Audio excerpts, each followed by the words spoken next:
हमने ये देखा है कि माताएं आगे बैठने की कोशिश करती हैं, आएंगी बाद में वो आगे बैठने की कोशिश करेंगी, है ना। अच्छा, और ये भी होता है अगर जगह नहीं मिल रही है तो जबरदस्ती बैठेंगी, और कोई नहीं बैठने देगा तो फिर अपना रौद्र रूप भी दिखाएंगे। फिर उन्हें ये भी चिंता नहीं है कि हम कहाँ हैं, घर में हैं कि बाहर हैं, फिर अपना रौद्र रूप भी दिखाएंगे। एक व्यक्ति तो परेशान हो गया अपनी पत्नी से, रोज झगड़ा करे, रोज झगड़ा करे। अच्छा, पानी भरने में ज्यादा विवाद करती थी, बाद में आवे पात्र लेके और जिसका भी पात्र पहने नल के नीचे उसका अलग कर दे, अपना भर दे। तो लोग कहें वाह गजब की बात है, हमारा भर नहीं पाया, पहले ही हटा दिया। एक दिन की बात कि एक महिला कोई तेज तर्रार थी, वो बाहर से आई होगी, उसने आओ न ताओ देखा, उसने अपना रौद्र रूप दिखाया, दोनों आपस में झगड़ने लगी। अब जैसे तो बेचारा पति दौड़ा, उसने हाथ जोड़े, पत्नी से भी कहा कि तू भी मान जा, हाथ जोड़, ऐसा नहीं उसके सामने तो हाथ ही जोड़े, लेकिन अपनी पत्नी से भी कहा तू ही मान जा। लेकिन क्या बतावें आपको, वो बाहर की जो महिला थी, साथ में पति भी आया था, वो बड़ा गमार था, वो लाठी लेके आया तो उसने खोपड़ी में लाठी मार दी। अब बेचारा जो है बोला कोई बात नहीं, आपकी गलती नहीं है, गलती तो हमारी ही है, क्योंकि हमारी पत्नी ने ऐसा व्यवहार ना किया होता तो आज हम बार को सहते। सरल था बेचारा, उसने कहा कोई बात नहीं, अब आपको तसल्ली हो गई, आप संतुष्ट हो गए, हमने वार सह लिया, कोई बात नहीं। डॉक्टर के यहाँ पत्नी ले गई, डॉक्टर से कहा डॉक्टर साहब ने कहा गहरा घाव हो गया है, चलो हम टांके लगाते हैं। उस व्यक्ति ने कहा रुको डॉक्टर साहब, ये टांके कल फिर खुल जाएंगे। क्यों भाई? उस व्यक्ति ने कहा कि ये टांके आज आप लगा रहे हो, ये कल फिर खुल जाएंगे, अब हमारी खोपड़ी में टांके मत लगाओ, इसके मुंह में टांके लगा दो, अगर इसके मुंह में टांके लग जाएंगे तो हमारी खोपड़ी सुरक्षित रहेगी। तो सीधी सी बात यह है कि खैर पिरोना की माताएं ऐसी नहीं हैं, यहाँ तो राम राज्य है ना। तो आओ, नहीं तो ये होगा कि जाते जाते स्वामी जी कह के चले गए अपनी बात को महाराज, और ताने वाने सुनने पड़ेंगे महंत जी को, क्योंकि इनको यहाँ रहना है। ऐसे महाराज बुलाए थे कि हम लोगों को क्या, हम तो बाहर की बात बता रहे हैं, यहाँ तो देखो जहाँ जगह मिल रही है वहीं बैठ रही है, कोई है। खैर कोई बात नहीं, आओ सुनो, मानवता का श्रृंगार किया है, मानवता का। और थोड़ा सा आप लोग भी सहयोग करो, सम्मान पूर्वक उनको बिठा लो भी, है ना, बिठा लो जहां जगह मिल जाए, क्योंकि क्या किया जाए, भीड़ तो बढ़ती जा रही है, संख्या, आप लोगों की श्रद्धा भी बढ़ रही है, ऐसी बात नहीं है, रोज संख्या बढ़ी आपकी, आप कितने इतनी व्यस्त जिंदगी आपकी, इस समय शादियां भी चल रही हैं, किसान भी खेत में व्यस्त है, इसके बाद भी आपने समय निकाला, और कई गांव के लोग कथा सुनने के लिए आए, आपने सहयोग बहुत दिया है, आपकी श्रद्धा है, इस श्रद्धा का मैं समर्थन भी करता हूं, और इसके बदले में आपको साधुवाद दे रहा हूं, इतना ही हम दे सकते हैं साधुवाद। तो आइए सुनिए, मानवता का श्रृंगार किया भगवान राम ने, इसलिए बालकांड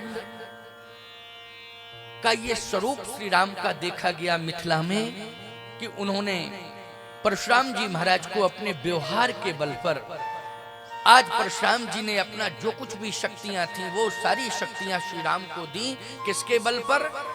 व्यवहार के बल पर। आपको क्या नहीं मिल सकता है व्यवहार के बल पर? बालकांड आपको शिक्षा दे रहा है कि आपका श्री राम जैसा व्यवहार हो जाए तो आप सर्वशक्तिमान बन जाएंगे।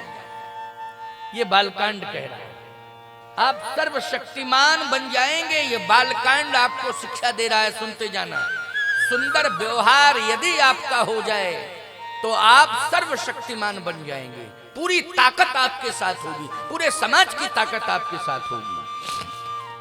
तो बालकांड ने यह शिक्षा दी। अयोध्या कांड क्या कहता है देखिए, अयोध्या कांड में कल आपने सुना था, अयोध्या कांड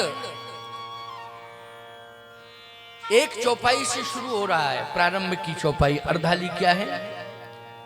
आए राम ब्याहे घर जब ते भयउ आनंद अवधपुर तब ते। भगवान राम जैसे अयोध्या में आए तो भयउ आनंद अवधपुर तब ते।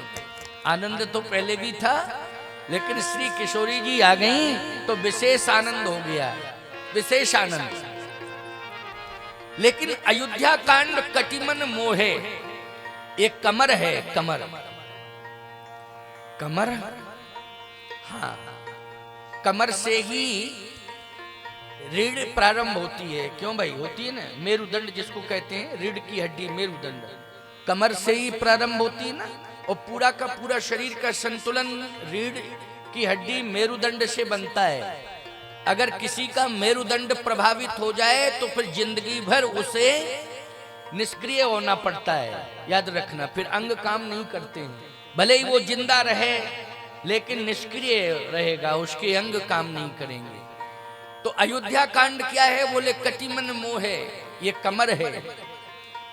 मैं आपसे पूछना चाहता हूं, कमर तोड़ने की कोशिश की गई थी, अयोध्या राज्य ही नष्ट हो जाए,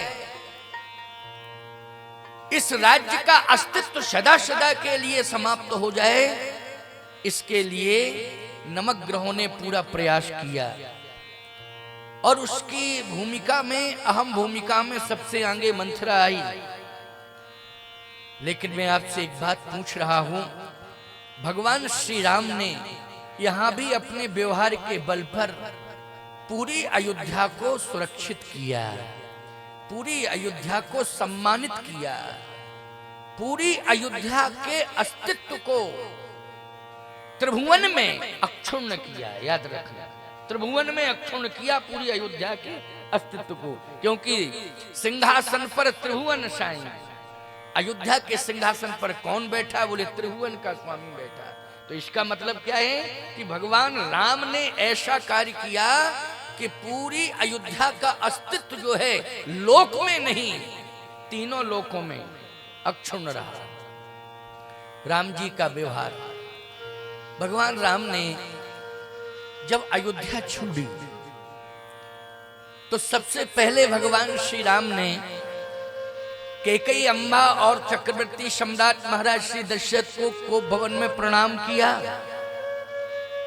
भगवान शंकर ने कोप भवन में जो डिसीजन दिया, निर्णय दिया, कल की कथा थोड़ा सा छूट गई थी, समझ रहे हैं हमने? डिसीजन दिया भगवान शंकर ने कोप भवन में, वो क्या दिया? दशरथ जी कह रहे थे, क्योंकि अगर दशरथ जी सत्य को छोड़ देते, अपने दिए हुए वचन का पालन नहीं करते, तो अयोध्या का अस्तित्व नहीं रहता। क्योंकि रघुकुल रीति सदा चली आई, प्राण जाए बर वचन न जाई। लेकिन सत्य रहना चाहिए, अयोध्या का सुरक्षित रहना चाहिए सत्य। और इसके लिए भगवान शंकर को साक्षी बना रहे हैं दशरथ जी महाराज। भगवान शंकर को बुलाया, शंकर जी ने कहा मांगो, क्या चाहते हैं? तुम प्रेरक सबके हृदय सोमति राम ही देव, बचन मोरि तज रहि ग्रही, परिहरिशील सने। भगवान शंकर ने कहा कि जो आप चाह रहे हैं ना, वो संभव है, लेकिन क्या? जिस कुल में आपका जन्म हुआ, उस कुल की परंपरा क्या है, उस पर आप विचार कर रहे हैं कि नहीं?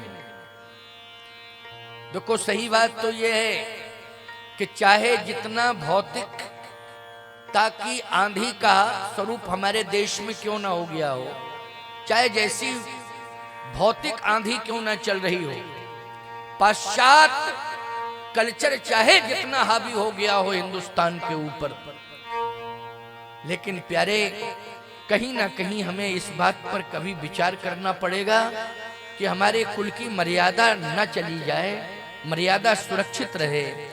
इसके लिए आप में वो संस्कार जन्म से ही दे दिए जाते हैं कि आपको एक बार सोचना पड़ेगा, आप सोचने के लिए विवश हो जाएंगे। बोलो हो जाएंगे कि नहीं? वो संस्कार जन्म से ही होते हैं। हर सनातनी के जीवन में वो संस्कार होते हैं, चाहे जितना भौतिक साम्राज्य का प्रभाव क्यों ना आ गया हो, लेकिन संस्कार वो जाते नहीं है। कहीं ना कहीं आपको कुल खानदान के बारे में सोचना पड़ेगा। लेकिन महाराज के ऊपर तो भौतिक साम्राज्य की छाया भी नहीं पड़ी है। क्यों भाई? महाराज दशरथ के ऊपर कहां भौतिक साम्राज्य की छाया पड़ी? स्वर्ग जाते हैं, स्वर्ग में सभी प्रकार का वैभव है, लेकिन महाराज के ऊपर इंद्र का प्रभाव नहीं पड़ा है। याद रखना, इंद्र का प्रभाव नहीं पड़ा। इंद्र ने जो गलतियां की हैं, महाराज ने क्या वो गलती की है जरा बता दो। जैसे इंद्र ने अहिल्या के साथ छल किया कि नहीं? कि सब जानते हैं कि अहिल्या जी के साथ छल किया, लेकिन महाराज श्री दशरथ ने किसी नारी के साथ छल किया हो तो बता दो, कोई बतावे। महाराज दशरथ के साथ भले ही किसी ने छल कर लिया हो, ये अलग बात है, लेकिन महाराज ने किसी नारी के साथ छल नहीं किया। अच्छा बता दो भैया, कोई स्वर्ग की अप्सरा महाराज दशरथ को प्रभावित कर पाई हो तो बता दो। कभी कोई प्रमाण नहीं मिल सकता, कहा ही नहीं।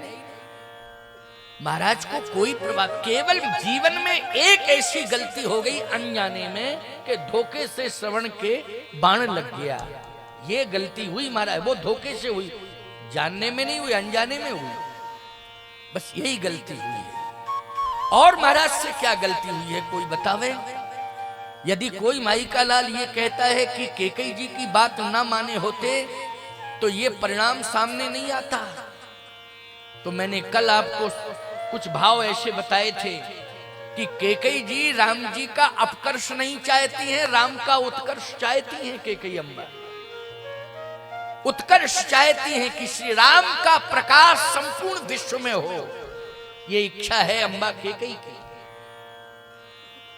प्यारे दशरथ जी महाराज के ऊपर कहीं कोई चारित्रिक लांछन नहीं है। उनके व्यक्तित्व में कौन टीका टिप्पणी करेगा? किसकी हिम्मत है? तीन